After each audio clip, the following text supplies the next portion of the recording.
Okay, let's go back and see what else we have on the list. Okay, we have Big Mouth Ugly Girl, and I think some of you would enjoy this book. It kind of reminded me a little bit of Stargirl, because there's like a relationship aspect going on in the story. But basically, long story short, there's a girl who overhears a boy saying something pretty stupid, and what he says ends up getting him arrested and investigated, because he says I don't know, he says something about like shooting people, and people take it very seriously, like they would now, and so he's sort of ostracized after saying that, and he's like everyone kind of looks at him differently.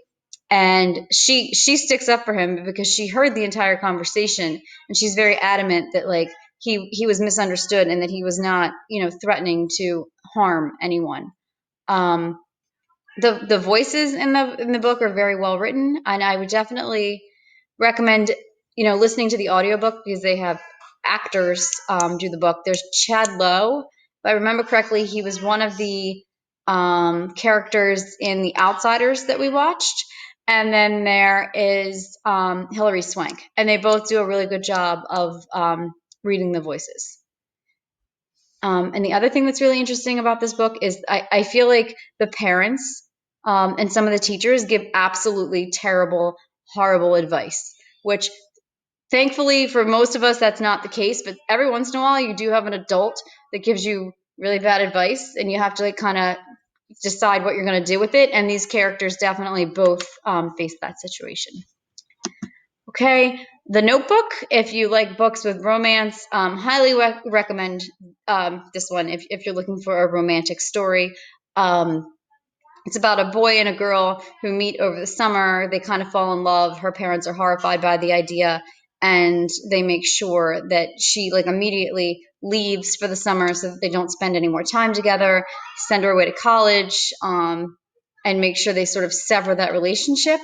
She moves on with her life. He moves on with her life. And then when she's supposed to get married, she sees a newspaper article where he built her dream house that they had talked about when they were dating. And he doesn't know, where she is. And she thought that he like passed away in the war or something. So she sees this news article about the house that he built, and sort of changes the trajectory of both of their lives. I think this one might be kind of fun for you guys to read, because I know next year you read Romeo and Juliet, and you talk a lot about relationships. So this one might be kind of cool to build a little bit of background knowledge on. The other thing is it's written by Nicholas Sparks, who, even though he might not be one of the best authors of our time, he is one of the most popular, and he makes a lot of money being an author, and a lot of people have read his books and know who he is. So it might be fun just to read his book and see like what is his appeal. And then I'm going to do a whole separate